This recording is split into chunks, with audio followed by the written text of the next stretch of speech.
একটা স্ট্যাটাস দিয়েছিলাম, কোটা নয় গোটা দেশ সংস্কার করা লাগবে। 24-এর ছাত্র নাগরিক অভ্যুত্থানে, এই অভ্যুত্থান যখন শুরু হয় আমি তখন সাউথ আফ্রিকাতে একটা স্ট্যাটাস দিয়েছিলাম, কোটা নয় গোটা দেশ সংস্কার করা লাগবে। শুধু বাংলাদেশ নয়, সারা বিশ্বের বাংলা ভাষাভাষী লোকেরা এই আন্দোলনের সাথে সমর্থন তারা করেছে, এটাকে সাপোর্ট করেছে, তারা সমর্থন দিয়েছে। আমাদের ইউনাইটেড আরব আমিরাতের বাংলাদেশি ভাইয়েরা তারা সেখানে রাস্তায় নেমে এসেছিল, জানেন? ওইখানে ডেমনস্ট্রেশন করা যায় না, সেখানকার সরকার তাদেরকে যাবজ্জীবন দিয়েছিল। তখন আমাদের এই যে প্রধান উপদেষ্টা ডক্টর মোহাম্মদ ইউনূস সরাসরি G2G বলে, এটারে G2G, government to government, G2G, উনি চিঠি লিখলেন যে তাদেরকে, ইউর হাইনেস, হে সম্মানিত আমির, আপনি আমার এই চিঠির কারণে আমার সম্মানে এই 53 জন বাংলাদেশিকে মাফ করে দেন। এই চিঠির বদৌলতে বেকসুর খালাস পেয়ে গিয়েছিল আমাদের ভাইরা, জানেন না এই ঘটনা আপনারা? তাহলে গভর্নমেন্ট টু গভর্নমেন্ট চিঠি দেওয়া হয়। সপ্তম হিজরিতে বিষ্ণু ইসলাম সব সুপার পাওয়ারের কাছে চিঠি দিলেন, রোমান সম্রাটের কাছে, পারস্য অধিপতির কাছে, মিশরের অধিপতির কাছে, সবার কাছে চিঠি লিখলেন।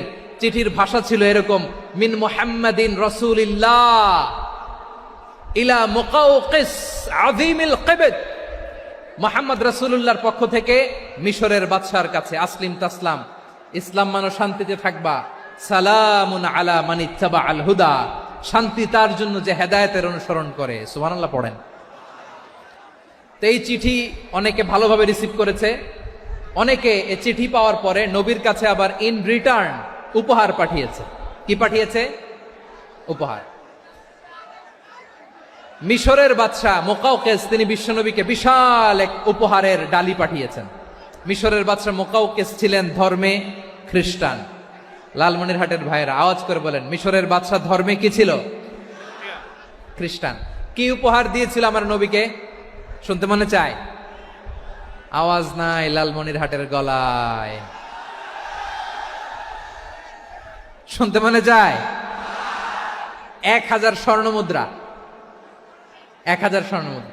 2টা খ্রিস্টান দাসী, একজনের নাম মারিয়া বিনতে শামউন আল কিবতিয়া, আরেকজনের নাম সিরিন বিনতে শামউন আল কিবতিয়া।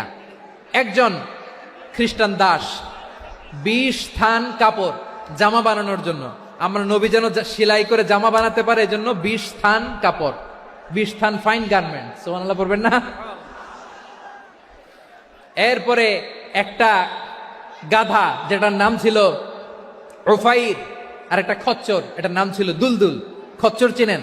গাধা আর ঘোড়ার ক্রসিং এ যে প্রাণীটা দুনিয়াতে আসে ওটার খচ্চর বলে। তো এই যে সুপার পাওয়ার খ্রিস্টান বাদশার কাছে নবী চিঠি লিখলেন, ওই খ্রিস্টান বাদশা আমার নবীকে উপহার দিল। বিশ্বনবী এই উপহারগুলো সানন্দে গ্রহণ করেছে।